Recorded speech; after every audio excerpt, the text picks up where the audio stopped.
Hey everyone, it's Flakfire. With Battlefield 1's beta in the books, Redditor Scrawny98 has datamined the beta, revealing a trove of new information. Now there's too much information for me to cover in a single video, and I want to keep some things a surprise, so I figured I'd just pick and choose 12 of the most interesting bits. All of this is predicated on data being accurate, and it may still change before Battlefield 1's full release. Obviously, spoilers may follow. Number 12. Shell casings.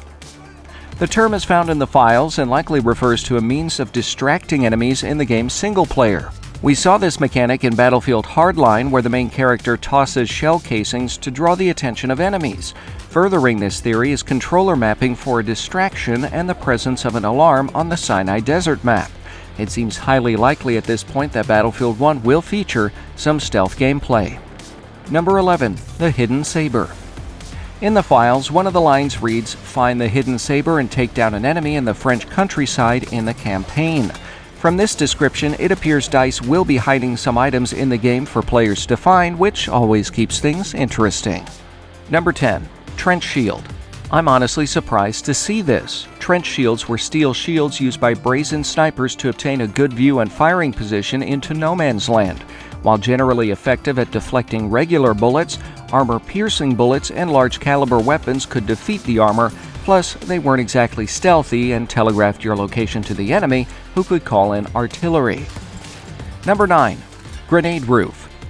This sounds like a poor architectural choice, but in reality it was used to make tanks more resistant to enemy attack. A structure similar to a house roof was built on top of the tank and then covered with mesh. Grenades landing on the mesh detonated further away from the body of the tank, causing significantly less damage. These grenade roofs were also inexpensive to make and easy to repair. Number 8. Helmet Decoy. This one's actually pretty cool and appears to be a gadget in Battlefield 1. The Helmet Decoy can be spotted by enemy snipers and will reveal the location of players shooting at it. I'm curious as to how effective this will be in Battlefield 1, but surprisingly, they were effective in World War I. The British made realistic decoy heads, some of which allegedly included special tubing connected to a pipe in the decoy's mouth, which could then be made to look as if it was smoking. Number 7. Line Throwing Gun. According to the files, the Shermuley line throwing gun launches a grappling hook used to reach roofs and high walls. The grappling hook was one of my favorite gadgets in Battlefield Hardline since it allowed more flanking and surprising attacks. I'm glad to see it's returning in Battlefield 1. Number 6. The EA Access Assignment. As someone with EA Access, I'm happy to see an assignment in the game specific to that membership. However, I mention this because the data actually tells us how long the trial of Battlefield 1 will last. Players with an EA Access or Origin Access account can load and play Battlefield 1 on October 13th for a total of 10 hours. That's 5 days before early enlisters and 8 days before the game's official release. You'll probably burn through those 10 hours prior to the 18th, but as long as you reach level 10, you'll unlock the assignment. Number 5. Pigeon Carrier Mode.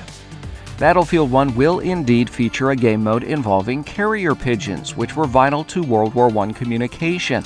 In the mode, you must find messenger pigeons to send messages to supporting artillery. Standing still while writing messages will make the progress faster, but you can be killed while writing a message, so find a good defensive position first. Naturally, as a teammate, you'll want to protect the pigeon carrier. Number 4. Historical Skins. While looking through the list of skins for vehicles and weapons in Battlefield 1, I was surprised to see the names of actual vehicles on the list.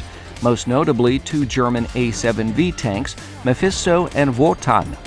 These are real-life tanks which currently reside in museums. There are other actual vehicles on the list, but these are the most interesting to me. I'm thrilled to see DICE is including skins of actual fighting vehicles in Battlefield 1. Number 3. The Sjögren Inertial. This is a Swedish semi-automatic shotgun with a 5-round internal magazine. It did actually see limited use in World War I by both the Entente and Central Powers. The name could also refer to a short-lived semi-automatic rifle from the same designer, which fired 30 caliber rounds. I'm sure this was a treat for DICE to put into the game. Number 2. Helipad. This appears to be one of the location tags for one of the maps in Battlefield 1. Helicopters, as we know them today, did not exist during World War I, but that's not to say people weren't making design leaps. Designed to replace observation balloons, the PKZ-1 and PKZ-2 were early prototypes that hovered while tethered to the ground. Ideally, the observers would sit in the cupola and report enemy movements to those on the ground. Unsurprisingly, the design was very unstable and it was never used to any practical purpose in the war. It would be very interesting if DICE included the vehicle in Battlefield 1, even as just a set piece on a map. And number 1. The Holiday Truce Dog Tag. At the start of World War I, the relationship between enemies on the front was still remarkably cordial. On Christmas Eve 1914, around 100,000 British and German troops participated in unofficial ceasefires along the front line. Soldiers were permitted to enter no man's land to recover the bodies of their comrades. Carols were sung by both sides. Exchanges of gifts occurred, and even the occasional football match. In some cases, these ceasefires lasted until the new year. The truces were met with malice by military command and with approval by the popular press. As the war dragged on, however, such niceties stopped almost entirely. Still, the Christmas truce in 1914 remains a testament to the civility of soldiers, even in the most terrible of circumstances. I'm not sure how DICE plans to implement the dog tag or the requirements for unlocking it, but another World War I game, Verdun, lets soldiers throw snowballs at one another in a game similar to freeze tag in remembrance of the Christmas truce. And that's all I've got. These were the most interesting bits of information from the Datamine files. What do you think about the new details? Tell me in the comments. If you enjoyed this video, leave a like, share on websites like Facebook and Twitter, and subscribe for more videos just like this one. Thanks for watching.